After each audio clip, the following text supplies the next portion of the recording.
E aí pessoal, professor Etinho, vamos para mais uma aula de língua espanhola. No volume 2, página 5, vamos falar sobre el cine, o cinema.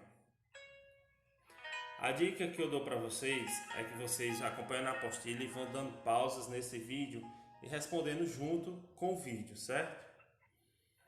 O cinema é arte, linguagem, expressão e comunicação, considerada a sétima arte.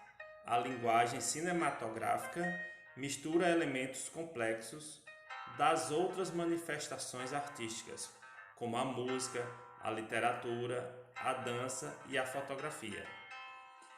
O cinema emociona, diverte, provoca, faz refletir, questionar, trabalha conflitos, gera ideias e é também documento da vida e das épocas. A seguir, alguns filmes de língua espanhola. Relacione seus títulos nos cartazes com as sinopses e depois informe o gênero de cada uma delas. Tem aqui romance, suspense, policial, medo, terror, aventura, ficção científica, ação, história e comédia. Então aqui vocês coloquem o gênero do filme que vocês acham que é, se é comédia, ficção, científica. E aqui a sinopse vocês vão dizer qual filme que vocês acham que é. Primeiro é Ocho Apellidos Vascos. Apellidos é um falso cognato, quer dizer sobrenome. Vasco quer dizer pessoas que nasceram em uma certa região da Espanha, né, o país Vasco.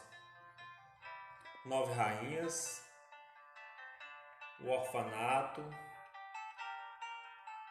Amores Peros, quer dizer amores caninos.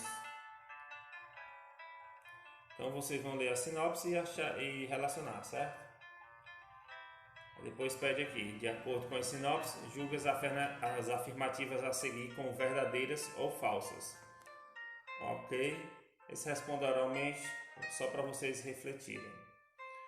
Como é a recepção do cinema espanhol no nosso país?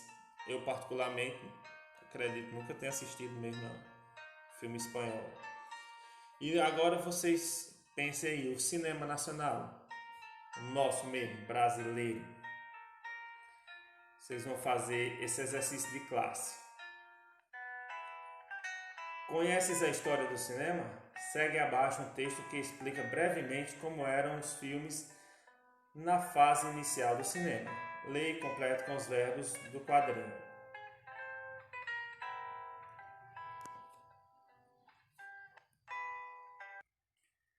Então, nesse momento, vocês vão dar uma pausa nesse vídeo e resolver essa questão, lendo o texto e completando. A seguir, vamos para a questão 2. Como eram as primeiras obras cinematográficas? Além das imagens, que outros elementos eram características do cinema mudo? Como ocorreu a transição do cinema mudo para o sonoro? Observe os verbos usados. Que intenção comunicativa estão desempenhando no texto? Com base nas informações do texto e em teus conhecimentos, crie 3 frases comparando o cinema de antes e o cinema de hoje. Vocês vão pedir ajuda aí para o Google Tradutor.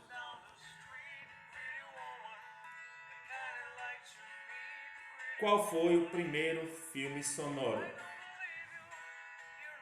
Vocês vão dar lida nesse texto. E agora vamos aqui ao pretérito imperfeito do indicativo.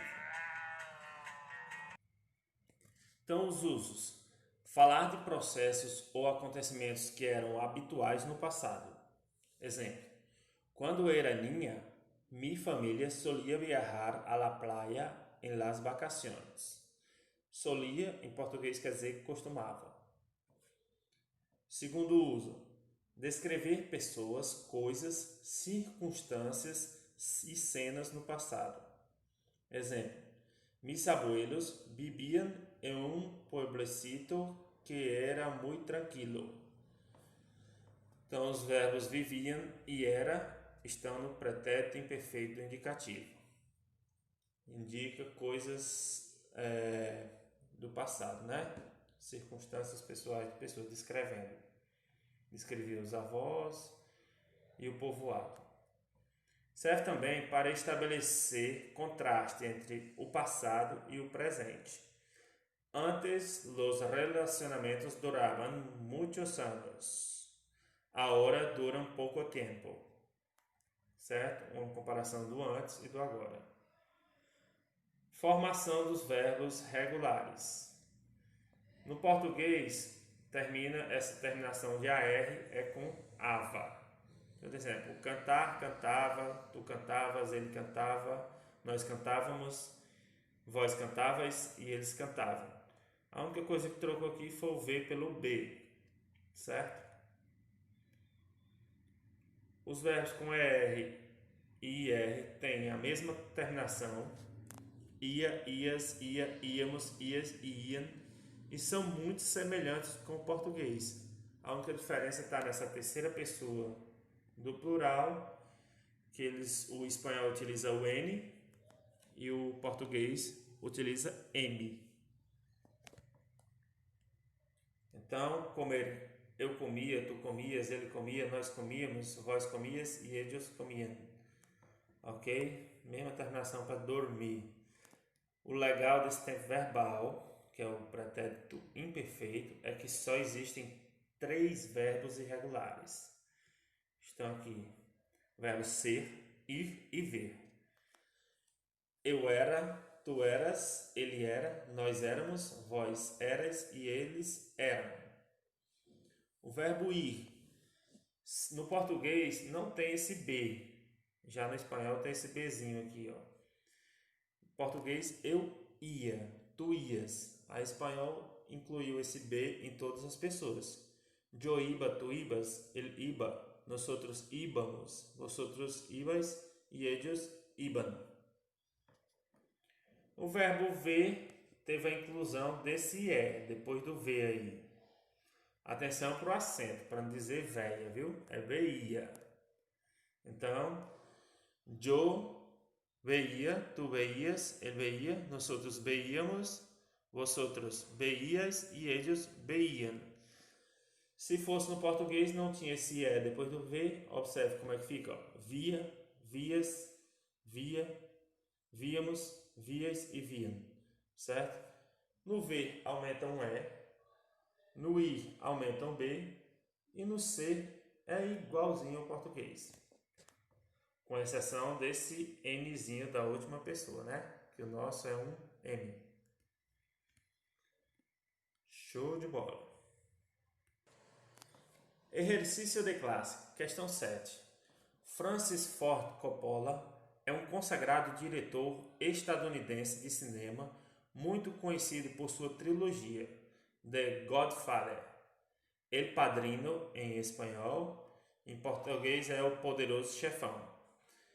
Leia um fragmento de uma entrevista do diretor da Euronews e coloque as perguntas em seu lugar correspondente. Depois responda os itens de A a C. Aqui, pessoal, tem as perguntas e embaixo as respostas dele em ordem aleatória.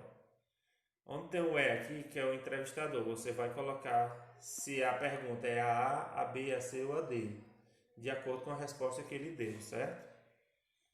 E assim vai. Temos 4 perguntas e 4 respostas. Aí vocês vão responder letra A. Coppola afirma que quando jovem se preocupava mais em realizar filmes experimentais. Pela fala do diretor, o que é possível entender por filme experimental? B. Releia a fala de Coppola. Quando yo hice las grandes producciones, había más flexibilidad. Ahora todas las grandes películas son Spider-Man, Batman, Man. Que crítica há na fala de Coppola ao usar a repetição da palavra man? Pode responder em português essa daqui. C. Com que finalidade foi usado o pretérito imperfeito indicativo no texto? Retire um fragmento que comprove a tua resposta. Nós vimos ali na página anterior, nas páginas anteriores, que tinha 3 usos diferentes. Vocês vão ver qual se adequa a essa frase, ao texto. 8. Leia o texto abaixo sobre o costume praticado nos cinemas e complete com os verbos da caixa, conjugando-os no pretérito imperfeito indicativo. Atenção, esses verbos dessa caixinha aqui estão todos no infinitivo, na forma original. Vocês vão colocar conjugado. Se for terminado em AR, terminando com aba, abas, aba, e assim sucessivamente. ER, não tem nenhum com IR, terminando com ia, ias, íamos, dependendo do sujeito. Vocês vão ler o texto. Por que comemos pipoca no cinema? Completando e vão responder. Mais uma vez, vocês deem pausa no vídeo e lê o texto. Depois vem para a explicação do vídeo. O que quer dizer a frase? Llegó a 13 milhões de norte-americanos al paro. Vocês podem colocar no Google Tradutor e ver o que significa, mas não quero só a tradução não. Quero a explicação. B. Explique como surgiu o costume de comer pipoca no cinema. E a última questão C. Busque no texto sinônimos para hábito, alcançable, cotufa. Então, pessoal, vocês vão responder essa daqui com palavrinhas em espanhol. Tem que ser retirada do texto. Não boto no tradutor, porque eu não quero em português. Eu quero uma palavra em espanhol retirada do texto. Só até aqui. Até a próxima. Tchau. Valeu.